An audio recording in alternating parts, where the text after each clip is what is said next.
అయినటువంటి కార్తీక మాసం అందున మాస శివరాత్రి రోజున పుణ్యక్షేత్రమైనటువంటి రామేశ్వర మహాక్షేత్రంలో కార్తీక దామోదర స్వామికి ప్రీతిగా, మృత్యుంజయ సదాశివ స్వామికి ప్రీతిగా, రామనాథ స్వామికి ప్రీతిగా రుద్రాభిషేచన పూర్వక మృత్యుంజయ హోమ కార్యక్రమాన్ని ఏర్పాటు చేసి ఉన్నారు. స్వామి పరిపూర్ణమైనటువంటి అనుగ్రహంతో చక్కగా ఈ కార్యక్రమం అంతా కూడా ఇప్పటివరకు కూడా పూర్తి చేసుకుని ఉన్నాం. అట్లాగనే ఒక్కసారి రామేశ్వరంలో స్వామివారు ఎట్లాగా ఉద్భవించారు, ఆ లింగస్వరూపం ఎట్లా ఏర్పడింది, ఎందుకని అంత వైభవం స్వామివారికి వచ్చి ఉన్నది అనేటువంటి విషయాన్ని తెలుసుకునేటువంటి ప్రయత్నం మనందరం కూడా చేద్దాం. పూర్వకాలంలో బ్రహ్మగారు సృష్టి ఆరంభ సమయంలో సనక సనందన సనత్కుమార సనత్సుజాతులు అనేటువంటి నలుగురిని సృష్టి ఆరంభంలో సృష్టించారట. సృష్టి అయ్యాక నాయనలారా మీరందరూ కూడా వెళ్ళి సృష్టి కార్యక్రమాన్ని కొనసాగించండి అని చెప్పి బ్రహ్మగారు వారందరితో కూడా అంటే, లేదయ్యా మేము సృష్టి కార్యక్రమాన్ని చేయడానికి కాదు మా జన్మ ఉన్నది, సృష్టి కార్యక్రమాన్ని కనుక ప్రారంభం కనుక మేము చేసినట్లయితే మరలా పుట్టడం, మరలా మరణించడం, మరలా పుట్టడం, మరలా మరణించడం, ఈ చక్రంలో పడేటువంటి అవకాశం ప్రమాదం ఉన్నది. అటువంటి సృష్టి కార్యక్రమాన్ని మేము చేయలేం. ఎల్లప్పుడూ కూడా బ్రహ్మచింతన చేస్తూ బ్రహ్మజ్ఞానులుగా మాత్రమే మేమందరం కూడా ఉంటాము అని చెప్పి ఆ సనక సనందన సనత్కుమార సనత్ సుజాతులందరూ కూడా ఎల్లప్పుడూ కూడా చక్కగా తమలో తమ రమిస్తూ బ్రహ్మజ్ఞానాన్ని పొంది ఉంటూ ఉంటారన్నమాట. అటువంటి సనక సనందన సనత్కుమార సనత్సుజాతులు అనేటువంటి వీరి నలుగురు కూడా ఒకానొక సమయంలో వైకుంఠంలో ఉన్నటువంటి విష్ణుమూర్తి వారి యొక్క సందర్శనార్థమై బయలుదేరి వెళ్ళారు. ఆ వైకుంఠానికి ఎక్కడైతే వెళ్ళి ఉన్నారో వైకుంఠానికి ద్వారం దగ్గర ఇద్దరు ఉన్నారండి, ద్వారపాలకులు. జయ విజయ అనేటువంటి ఇద్దరు ద్వారపాలకులు ఉన్నారు. వీరిద్దరు ఏం చేశారయ్యా అంటే ఆ వస్తూ ఉన్నటువంటి సనక సనందన సనత్కుమార సనత్సుజాతులందరినీ కూడా చూసి మీరు లోపలికి వెళ్ళడానికి వీలు లేదు అని చెప్పని వాళ్ళందరినీ కూడా ఆపేశారట. వైకుంఠం లోపలికి వెళ్ళి విష్ణుమూర్తి దర్శనం కాకుండా వారు అనేక రకాలుగా ప్రయత్నం చేశారు కానివ్వండి, ఆ జయ విజయులు మాత్రం వారిని లోపలికి పంపించడానికి అంగీకరించలేదు. ఇక కోపించినటువంటి వారి మమ్మల్ని నీవు లోపలికి పోపించకుండా ఉన్నారా మీరిద్దరూ కూడా, కాబట్టి మీరు దేనినైతే చూసుకొని ఇంత అహంకారాన్ని గర్వాన్ని పొంది ఉన్నారో దానిని మీరు కోల్పోతారు అని చెప్పి శాపానుగ్రహాన్ని ఇచ్చారటండి. ఎవరు? సనక సనందన సనత్కుమార సనత్సుజాతులు అనేటువంటి వారు జయ విజయుడికి శాపానుగ్రహాన్ని ఇచ్చారు. ఏమని శాపాన్ని ఇచ్చారయ్యా? దేన్నైతే చూసుకొని అహంకరిస్తూ ఉన్నావో దానిని నీవు కోల్పోతావు అన్నారు. వీరిద్దరూ కూడా దేనిని చూసుకొని అహంకరిస్తూ ఉన్నారు, గర్వాన్ని పొంది ఉన్నారు అంటే సాక్షాత్ వైకుంఠాధిపతికైనటువంటి విష్ణుమూర్తి వారి దగ్గర మేము దూతలుగా ఉన్నామయ్యా, జయ విజయులు అనేటువంటి పేరులతో ద్వారపాలకులుగా ఉన్నాము, కాబట్టి ఎవరైనా సరే విష్ణుమూర్తి దగ్గరికి వెళ్ళాలి అంటే ముందర స్వామి అనుగ్రహం కాదు మా అనుగ్రహం ఉంటేనే మీరు లోపలికి వెళ్ళాలి అనేటువంటి అహంకారంతో వీరిద్దరూ ఉన్నారు. కాబట్టి వారిద్దరిని కూడా శాపానుగ్రహాన్ని ఇచ్చారు ఋషులు. కాబట్టి ఇప్పుడు ఏమైంది? ఆ పదవిని చూసుకొని అహంకరిస్తూ ఉన్నారు కాబట్టి ఆ పదవి మీకు లేకుండగాక అని చెప్పని శాపానుగ్రహాన్ని ఇచ్చారు. ఆ సమయంలో ఈ విషయం అంతా కూడా తెలుసుకున్నటువంటి విష్ణుమూర్తి వారు వైకుంఠంలో నుంచి బయటకు వచ్చి జరిగిన విషయం అంతా కూడా తెలుసుకుని జయ విజయులతో అంటూ ఉన్నారట, నాయనలారా ఈ సనక సనందన సనత్కుమార సనత్సుజాతులు అనేటువంటి వారు మామూలు వారు కాదయ్యా, వీరు నిరంతరం కూడా బ్రహ్మచింతన చేస్తూ బ్రహ్మంతో రమిస్తూ ఉండేటువంటి మహర్షులయ్యా, అటువంటి వారు నాతో సమానంగా ఉంటారు, అటువంటి వారు నా దర్శనార్థమై వస్తే మీరు పంపించకపోవడం మీదే తప్పు, కాబట్టి వారు ఇచ్చినటువంటి శాపానుగ్రహాన్ని మీరు పొందవలసిందే అని చెప్పని ఏమంటూ ఉన్నారు. మీరు ఇప్పటి నుంచి కూడా ఈ పదవిని కోల్పోయి భూలోకంలోకి వెళ్ళి జన్మిస్తారు కాబట్టి వారు అంటూ ఉన్నారట రాక్షసులందరూ కూడా, ఆ జయ విజయ అనేటువంటి వారు, స్వామి మీ యొక్క ఎడబాటు మేము తట్టుకోకుండా ఉండగలుగుతామా, కాబట్టి ఎల్లప్పుడూ కూడా నీ నామస్మరణ చేసేటువంటి భాగ్యాన్ని భూలోకంలోకి వెళ్ళినా కూడా మాకు కలిగించవయ్యా అని చెప్పి కోరారట. అప్పుడు విష్ణుమూర్తి వారు అంటూ ఉన్నారు, మీరు ఇట్లా అడుగుతూ ఉన్నారు కాబట్టి మీరు 3 సార్లుగా 3 జన్మలు ఎత్తుతారయ్యా. మొట్టమొదటి జన్మలో హిరణ్యాక్ష హిరణ్యకశిపులుగా అవతారాన్ని స్వీకరిస్తారు. ఆ తర్వాత జన్మలో రావణ కుంభకర్ణులుగా జన్మిస్తారు. 3వసారి శిశుపాలుడు దంతవక్త్రుడు అనేటువంటి వారిగా మీరు జన్మిస్తారయ్యా. ఆ సమయంలో మీరు నాకు వ్యతిరేకంగా అంటే మీరందరూ కూడా నాకు శత్రువుగా నన్ను భావించి నానామస్మరణ చేస్తూ ఉంటారు. శత్రువు అయినప్పటికీ కూడాను ఎల్లప్పుడూ కూడా వీడిని కొట్టాలి, వీడిని చంపాలి అనేటువంటి ఉద్దేశంతో ఎల్లప్పుడూ నానామస్మరణ చేస్తూ ఉంటారు. చివరికి నా చేతిలోనే మరణించి మరలా వైకుంఠానికి వస్తారు అని చెప్పి ఆ శాపానుగ్రహాన్ని సవరించారట విష్ణుమూర్తి వారు. అట్లాగనే మొట్టమొదటి జన్మలో కృతయుగంలో హిరణ్యాక్ష హిరణ్యకశిపులుగా జన్మించారు. స్వామివారు చక్కగా వరాహావతారాన్ని అట్లాగనే నరసింహావతారాన్ని దాల్చి ఆ హిరణ్యాక్ష హిరణ్యకశిపులిద్దరిని కూడా సంహారం చేశారు. అట్లాగనే ద్వాపర యుగంలో శిశుపాలుడు దంతవక్రుడు అనేటువంటి వారిగా జన్మించారు. వారిద్దరిని కూడా విష్ణుమూర్తి కృష్ణావతార రూపాన్ని ధరించినటువంటి వారిద్దరిని కూడా సంహారం చేశారు. మరి రావణ కుంభకర్ణాలు ఎప్పుడున్నారయ్యా అంటే త్రేతాయుగంలో రావణుడు కుంభకర్ణుడు అనేటువంటి వారిగా జన్మించారు. ఆ రావణ కుంభకర్ణాలిద్దరిని కూడా సంహరించడానికి స్వామివారు రామావతారాన్ని స్వీకరించి ఉన్నారు. ఈ జన్మలన్నీ కూడా అవుతూ ఉన్నాయి. మొట్టమొదటి హిరణ్యాక్ష హిరణ్యకశిపులు జన్మెత్తారు. స్వామివారు వారిద్దరిని కూడా సంహారం చేశారు. తర్వాత త్రేతాయుగం వచ్చింది. రావణాసురుడుగా కుంభకర్ణుడుగా ఈ జయ విజయులిద్దరూ కూడా జన్మనెత్తారు. ఈ రావణాసురుడు ఏం చేశాడయ్యా అంటే ఘోరమైనటువంటి తపస్సు చేశాడండి. దేవతలందరి గురించి కూడా బ్రహ్మగారు ప్రత్యక్షమయ్యారు. నాయనా నీకు ఏం వరం కావాలో కోరుకోవయ్యా అంటే నాకు దేవతల వల్ల కానివ్వండి, రాక్షసుల వల్ల కానివ్వండి, యక్ష కిన్నెర కింపురుష సిద్ధ సాధ్యాదుల వల్ల మహర్షుల వల్ల నాకు మరణం అనేటువంటిది సంభవించకూడదు అని చెప్పి ఆ రావణాసురుడు బ్రహ్మగారిని గురించి కోరాట.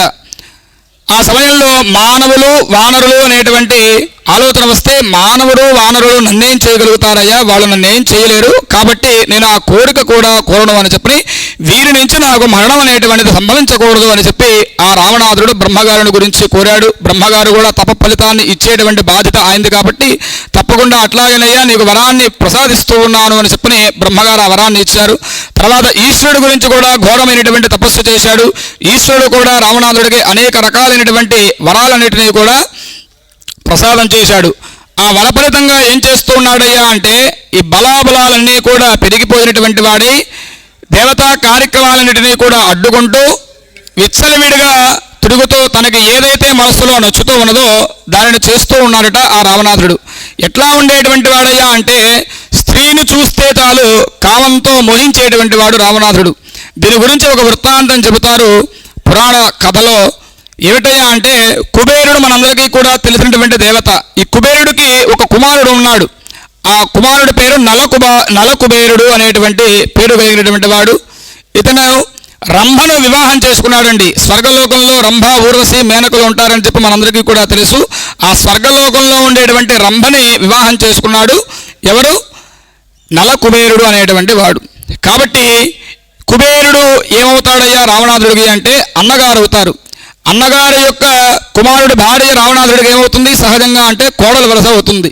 ఈ రంభ ఒకనొక సమయంలో ఓ మార్గంలో వెళుతూ ఉండగా అటువంటి రంభను చూసి మోహించినటువంటి వాడి రావణాసురుడు ఆవిడ్ని బలాత్కరించడానికి ప్రయత్నించగా ఆవిడ అంటూ ఉన్నది వావీ వరసలు లేకుండా ఇదేమిటయ్యా రావణ అని చెప్పి అంటే వావీ వరసల గురించి నీవే మాట్లాడాలా అని చెప్పి ఆయన ఉపమానాలు చాలా చెబుతూ ఉంటారనమాట.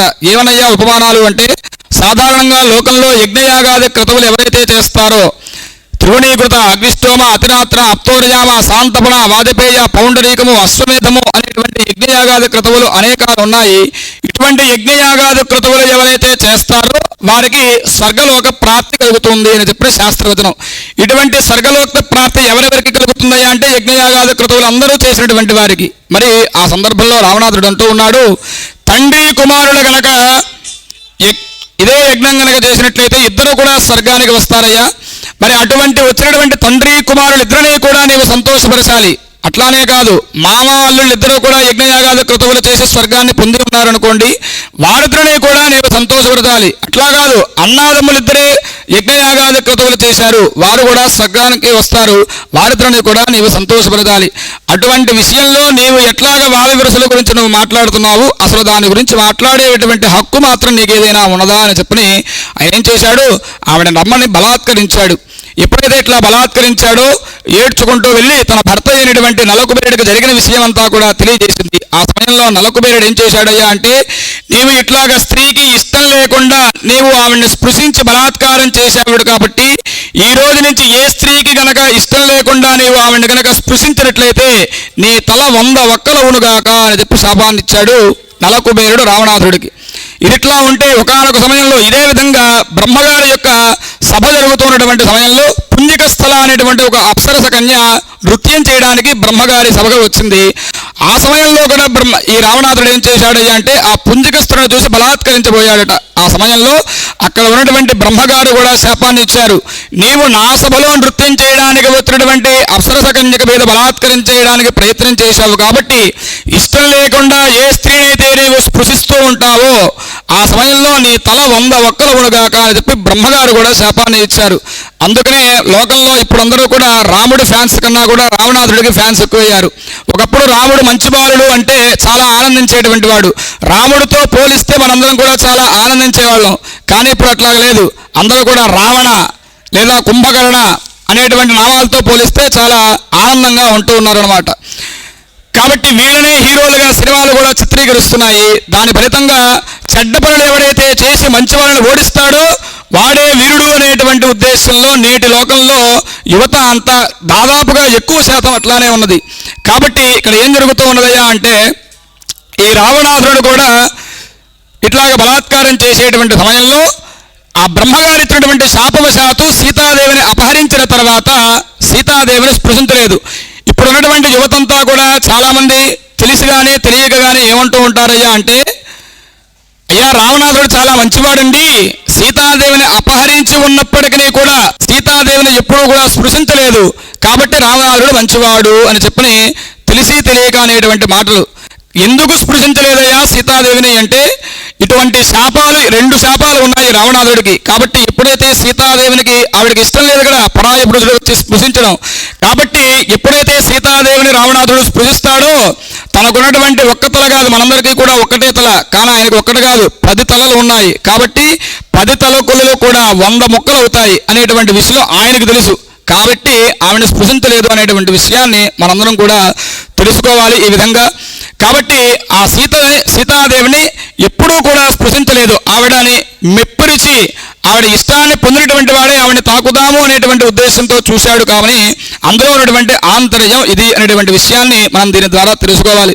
ఇట్లాగే రావణాసురుడు అనేక మంది స్త్రీలను చెరబడుతూ ఉన్నాడు, వాళ్ళందరినీ కూడా బలాత్కరిస్తూ ఉన్నాడు, అనేక రకాలైనటువంటి దుష్ట కార్యక్రమాలన్నీ చేస్తున్నటువంటి సమయంలో లోకంలో ఉన్నటువంటి ప్రజలందరూ కూడా వెళ్ళి వైకుంఠంలో ఉన్నటువంటి శ్రీమన్నారాయణమూర్తి దగ్గరికి వెళ్ళి శరణ వేరాడు. అయ్యా స్వామి, లోకంలో రావణాసురుడి యొక్క బాధలన్నీ కూడా తట్టుకోలేకపోతూ ఉన్నాము, కాబట్టి ఇక నీవు ఆ రోజు చెప్పి ఉన్నావు నేను ఒక అవతారాన్ని స్వీకరించి ఆ జయ విజయులు ఏదైతే రాక్షస అవతారాలు ఎత్తుతారో ఆ రాక్షసులను సంహరిస్తాను కనుక, కాబట్టి ఇప్పుడు ఆ సమయం ఆసనం అవుతూ ఉన్నది. కాబట్టి లోకంలో దశరథుడు అనేటువంటి మహారాజు గారు చక్కగా పుత్రకామేష్టి అనేటువంటి యాగం చేస్తూ ఉన్నారయ్యా.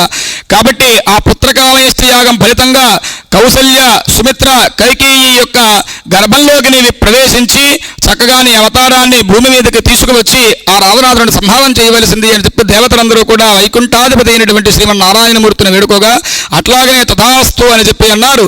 చక్కగా తత్ఫలితముగా పుత్రకామేష్టి యాగం చేశారు, పాయస పాత్ర తీసుకుని వచ్చారు. యజ్ఞపురుషుడు ఆ పాయస పాత్రని చక్కగా తన భార్య అయినటువంటి కౌసల్య, కైకేయి, సుమిత్ర అనేటువంటి 3 భార్యలకు కూడా పాయస పాత్రను ఇచ్చారు.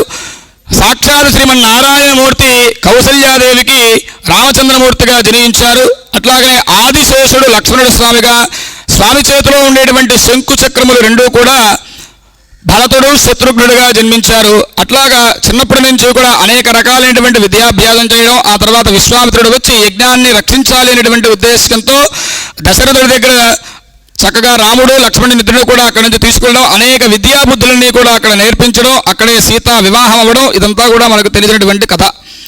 ఎప్పుడైతే సీతా వివాహం అయిందో పట్టాభిషేకం చేస్తానయ్యా అని చెప్పి ఉన్నారు దశరథ మహారాజు గారు శ్రీరామచంద్రమూర్తితో. అట్లాగేనండి అన్నారు.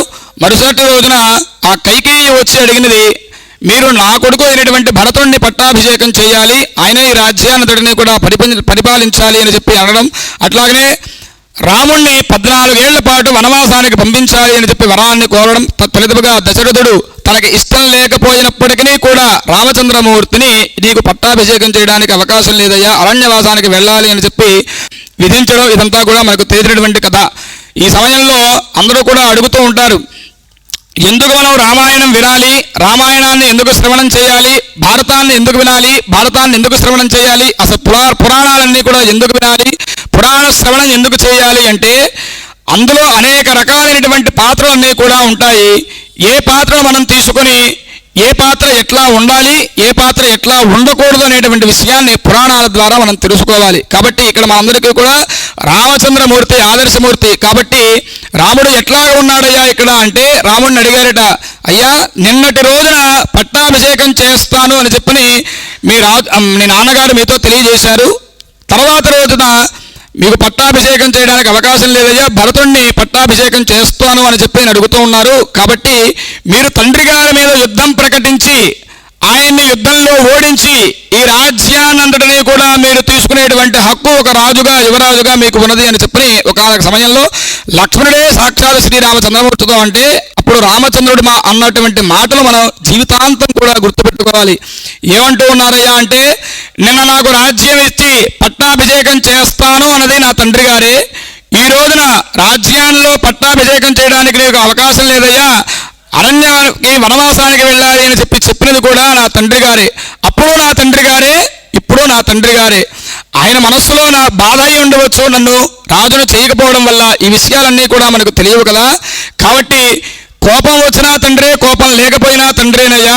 జీవితంలో బ్రతికి ఉన్నప్పటి నుంచి కూడా మరణించేటువంటి వాడుకు తండ్రి యొక్క మాటను మనం శిరస్సును వహించి ఆ యొక్క దారిలో మనం వెళుతూ ఉండాలి అని చెప్పి రామచంద్రమూర్తి ఆ రోజు లక్ష్మణుడికి తెలియజేశాడు. అందుకనే రామచంద్రమూర్తిని ఏమంటారయ్యా అంటే పితృవాక్య పరిపాలనా దురంధరుడు అంటారు.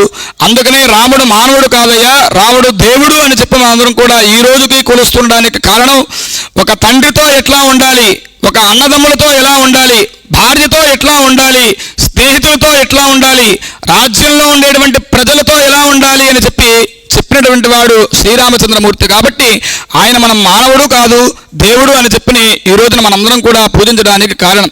కాబట్టి అరణ్యవాదానికి వెళ్ళారు రామచంద్రమూర్తి. ఆ తర్వాత కొంతకాలానికి ఆ రావణాసురుడు వచ్చాడు, సీతాపహరణం జరిగింది, అమ్మవారిని తీసుకుని వెళ్ళి లంకలో ఉంచాడు. ఆ తర్వాత సీతామ్మవారి గురించి అన్వేషణ చేస్తూ అనేక రకాలైనటువంటి ప్రదేశాలన్నీ కూడా తిరుగుతూ ఉన్నారు. ఆ సమయంలో హనుమంతుల వారు రాముల వారికి పరిచయం కావడం, తన ప్రభువు అయినటువంటి సుగ్రీవుడు వాలి గురించి తెలియజేయడం, సుగ్రీవుడిని వాలి ఇబ్బంది పెడుతున్నాడు అని తెలుసుకున్నటువంటి రామచంద్రమూర్తి వాలిని సంహరించి తన రాజ్యం అంతా కూడా చక్కగా సుగ్రీవుడికి ఇచ్చి సుగ్రీవుడికి పట్టాభిషిక్తుడిని చేయడం, ఆ సీతాన్వేదన గురించి తనకు తెలియజేయడం. అప్పుడు సుగ్రీవుడి దగ్గర ఉన్నటువంటి వానరంధ్రులు కూడా నలుదిక్కులా వెళ్ళి మీరు సీతాన్వేదన గురించి చేయండి అయ్యా అని చెప్పి వారందరూ కూడా పంపించడం, వారందరూ కూడా చక్కగా 4 దిక్కులా వెళ్ళడం. ఆ సమయంలో దక్షిణ దిక్కున ఉన్నటువంటి లంకా నగరానికి చక్కగా ఆంజనేయ స్వామి వెళ్ళడం, సముద్ర లంఘనం చేయడం, అక్కడ అశోకవనంలో సీతను చూడడం, ఆ సీత అక్కడ ఉన్నది అనే చెప్పేటువంటి విషయాన్ని చక్కగా తీసుకువచ్చి రాముడితో తెలియజేయడం. ఇంతవరకు కూడా మనందరికీ కూడా రామాయణాంతర్గతంగా తెలుసుకునేటువంటి విషయమే. కానీ రామాయణంలో ఎక్కడో కూడా ఈ రామేశ్వరం గురించి తెలియజేయలేరు. కానీ మనం రామేశ్వరం గురించి తెలియజేయలేదు కాబట్టి, రామాయణంలో ఇది లేదు కాబట్టి ఈ పుణ్యక్షేత్రానికి అంత వైభవం లేదు అనుకుంటే మనకంటే మూర్ఖులు ఎవరూ లేరయ్యా అన్నారు. ఎందుకంటే అక్కడ రాముడి కథ ప్రధానంగా చెప్పారు కాబట్టి ఆ విషయాన్ని అక్కడ చెప్పలేదు. కానీ ఈ కథంతా కూడా శివపురాణాంతర్గతంగా 12 జ్యోతిర్లింగాల వైభవాన్ని గురించి చెబుతూ ఈ కథ అంతా కూడా శివమహాపురాణంలో తెలియజేశారు. ఆ రాముల వారు ఏం చేశారయ్యా అంటే సీతాన్వేదన చేయడానికి చక్కగా సముద్ర దగ్గరికి వచ్చినటువంటి వాడై, ఇంత సముద్రం ఉన్నది, దీనిని మనందరం కూడా దాటాలి అంటే ఎట్లాగా అని చెప్పి ఆలోచించినటువంటి వాడై, నేను ఆ పరమేశ్వరుని ఆరాధిస్తాను అని చెప్పి అక్కడే ఉన్నటువంటి మృత్తికను తీసుకొని రాముల వారు చక్కగా శివలింగాన్ని ప్రతిష్టాపన చేసి ఆ రాముల వారు అక్కడ ఉన్నటువంటి పరమేశ్వరుని అనేక రకాలుగా స్తుతించారట. ఎప్పుడైతే అట్లాగా అనేక రకాలుగా స్తుతించాడో శ్రీరాముల వారు ఆ సమయంలో చక్కగా పరమేశ్వరుడు ఆ లింగంలో నుంచి ప్రత్యక్షమై, నాయనా రామ ఏం వరం కావాలయ్యా నీకు కోరుకో అంటే జరిగిన విషయం అంతా కూడా తెలియజేసి, నాయనా ఓ మహాప్రభు, అటువైపు ఉన్నటువంటి రాక్షసుడు కూడా రావణాసురుడు, ఆయన కూడా నీకు పరమభక్తుడు, నేను నీకు పరమభక్తుడిని, కాబట్టి మా ఇద్దరికి కూడా ఇప్పుడు వైరం వచ్చింది, మేమిద్దరం కూడా యుద్ధం చేసుకునేటువంటి సంఘటన ఏర్పడుతూ ఉన్నది. కాబట్టి నీవు నా వైపు ఉండి నాకు విజయం చేకూర్చేలాగా నన్ను అనుగ్రహించాలి అని చెప్పి శ్రీరామచంద్రమూర్తి పరమేశ్వరుని కోరుకున్నారట. ఈ సమయంలో పెద్దల వాళ్ళందరూ కూడా చెబుతూ ఉంటారు, ఇద్దరు కూడా దైవభక్తులే, కానీ ఇద్దరికీ ఇబ్బంది వచ్చింది, ఇద్దరికీ వైరం వచ్చింది. మరి పరమేశ్వరుడు ఎటువైపు నిలబడతాడయ్యా అంటే పెద్దవాళ్ళందరూ కూడా అంటూ ఉంటారు, అధర్మాన్ని పాటించేటువంటి శత్రువు మనకు దొరకడం కూడా మన అదృష్టమేట. మనం ధర్మాన్ని పాటిస్తూ ఉన్నాం, కానీ మనకు దొరికేటువంటి శత్రువు మాత్రం అధర్మాన్ని పాటించేవాడు అనుకోండి, అప్పుడు మనంత అదృష్టవంతులు ఎవరూ కూడా ఉండరట. ఎందుకయ్యా అంటే వాడు నిరంతరం శివారాధన చేస్తాడు, మనము నిరంతరం శివారాధన చేస్తూ ఉంటాం.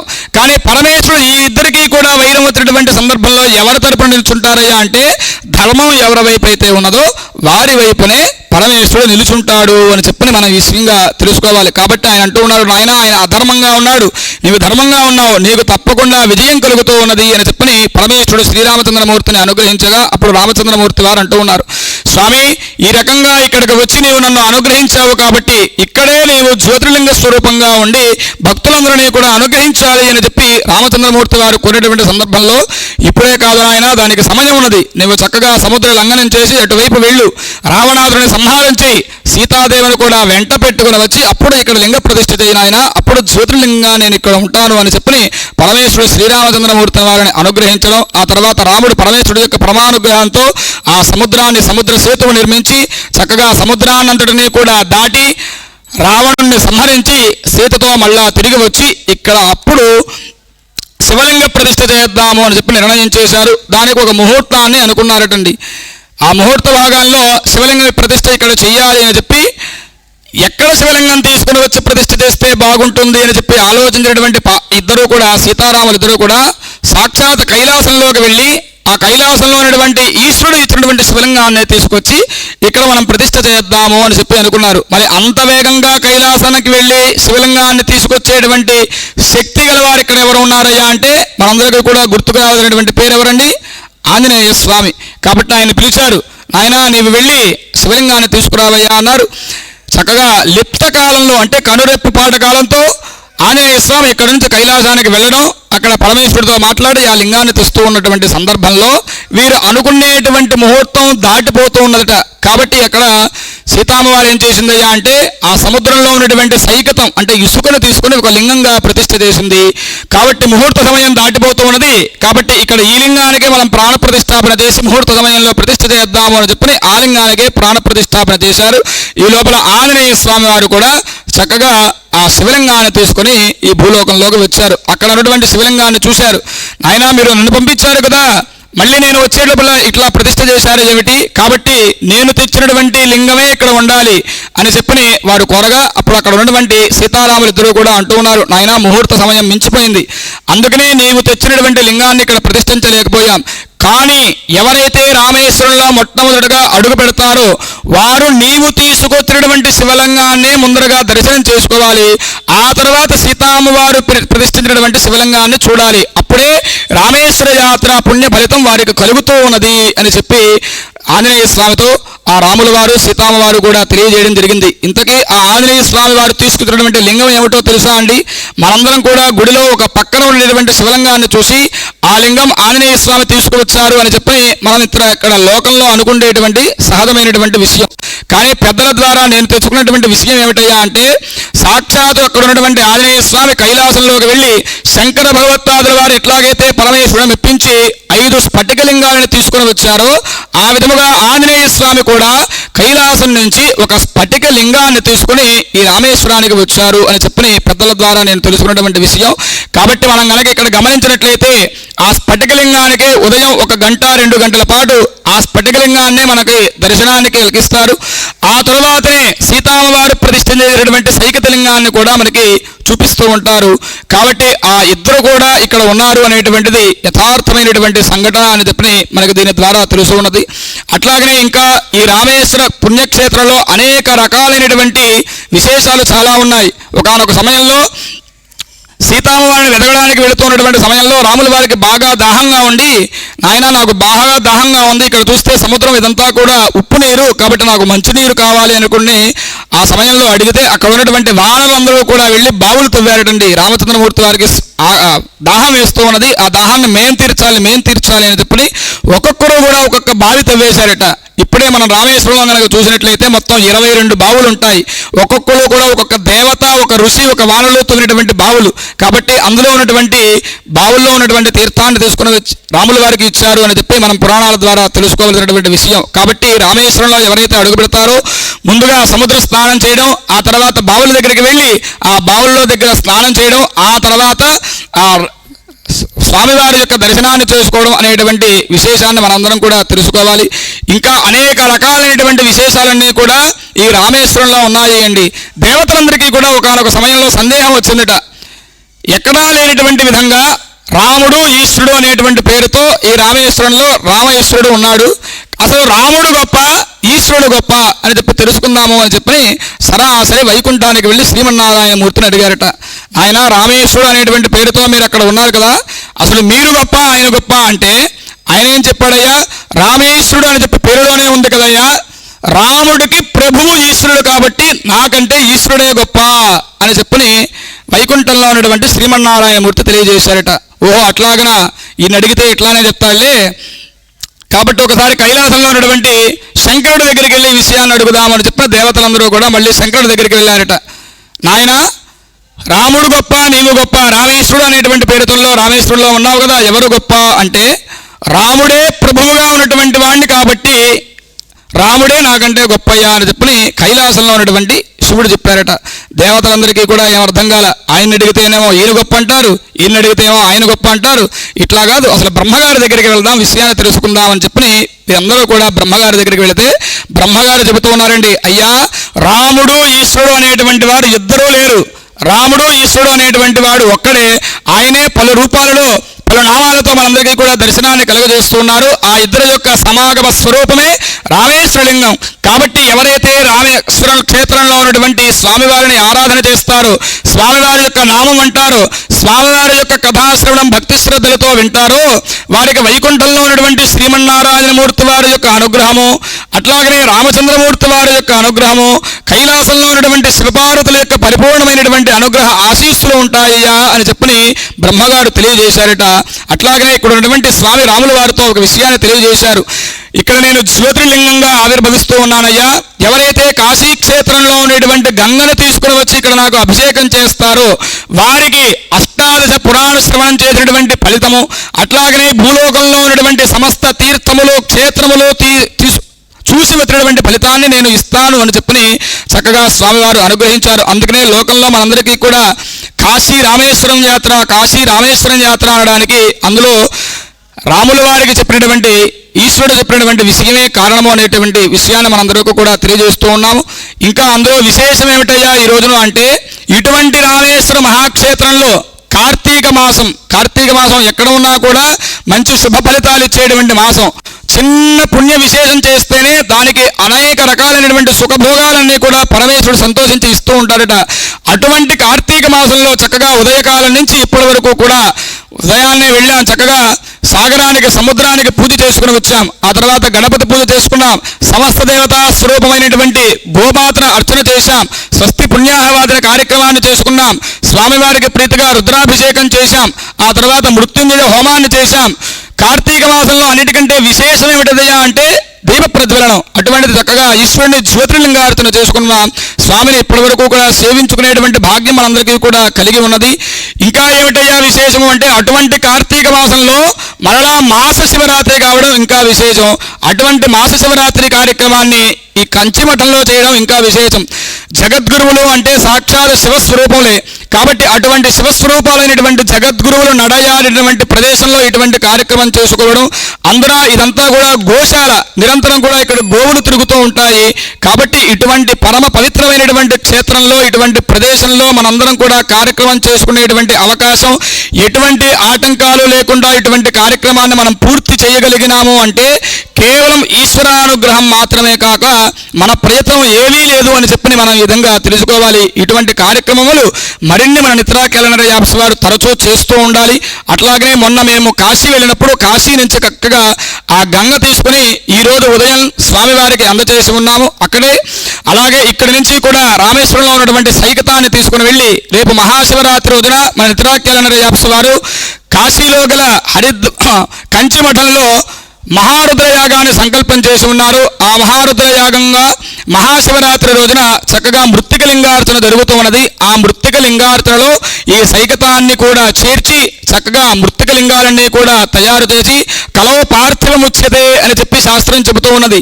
ఒక్కొక్క యుగంలో కూడా ఒక్కొక్క లింగాన్ని అర్చించడం ద్వారా సత్ఫలితాలు కలుగుతాయ్యా అని చెబుతూ కలియుగంలో ఎవరైతే పార్థివ లింగం అంటే మట్టితో తేదినటువంటి లింగాలతో అభిషేకం చేస్తారో అర్చన చేస్తారో వారికి శీఘ్రంగా ఫలితాలు ఉంటాయి అని చెప్పని మనకి పురాణాల ద్వారా తెలుస్తున్నది. అటువంటి మృత్తిక లింగాల్లో చక్కగా ఈ సైకతాన్ని కూడా చేర్చి ఆ రామేశ్వరుడికి విశ్వనాథుడికి ప్రీతిగా రుద్రాభిషేకం మహారుద్రయాగం చేయడానికి మన నిత్రాకరణరాజు వారు సంకల్పం చేసి ఉన్నారు.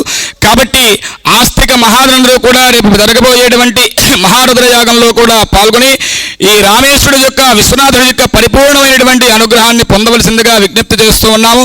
అట్లాగే ఈ కంచపటానికి సంబంధించినటువంటి మేనేజర్ గారు పరమేశ్వరుడు యొక్క అనుగ్రహం వల్ల మనం ఎక్కడికి వెళ్ళినా కూడా మనం ఎప్పుడూ కూడా చెప్పుకుంటూ ఉంటాం, మనకి ఆటంకం లేకుండా వారందరూ కూడా పూజా ద్రవ్యాలు కావాలి అంటే వారికి సంబంధించినటువంటి మనిషిని, పాలు కావాలి అంటే వారికి సంబంధించినటువంటి మనిషిని, అట్లాగనే హోమ ద్రవ్యాలు కావాలి అంటే దానికి సంబంధించినటువంటి మనిషిని వారే మన దగ్గరికి తీసుకువచ్చి ఆ విధంగా మనందరికీ కూడా సహాయ సహకారాలందరికీ కూడా ఈ మేనేజర్ గారు చేశారు. కాబట్టి పరమేశ్వరుడు యొక్క పరిపూర్ణమైనటువంటి అనుగ్రహం వారికి ఎల్లప్పుడూ ఉండి ఇటువంటి ధర్మ కార్యక్రమాలు నిరంతరం చేస్తూ కూడా ఉండాలి అని చెప్పని, అట్లాగే మనందరం కూడా ఈ విశేష భాగ్యం ఈరోజు మనందరికీ కూడా కలిగి ఉన్నది. కాబట్టి అందరం కూడా బ్రతికినంత కాలము కూడా సకల సుఖ సంపదలు అనుభవించి అంతిమ స్వామివారి యొక్క సాయుధ్యాన్ని చేరేటువంటి పరమానుగ్రహాన్ని రామేశ్వరుడు విశ్వనాథుడు రామలింగేశ్వరుడు మనందరికీ కూడా అనుగ్రహించాలి అని చెప్పి స్వామివారికి నమస్కరిస్తూ ఈ కార్యక్రమాన్ని ఇంతటితో ముగిస్తూ ఉన్నాం. హర నమః పార్వతీపతయే హర హర మహాదేవ హర రామలింగేశ్వర భగవానికి జయ, రామనాథ భగవానికి జయ, విశ్వనాథ భగవానికి జయ, చంద్రమౌళీశ్వర భగవానికి జయ, కార్తీక దామోదర భగవానికి జయ, యజ్ఞేశ్వర భగవానికి జయ, పర్వతవర్ధని మాతకు జయ. నమః పార్వతీపతయే హర హర మహాదేవ హర. ఏడుకొండలవాడ వెంకటరమణ గోవింద గోవింద. సర్వం శ్రీ పరమేశ్వర దివ్య చరణారవిందార్పణమస్తు.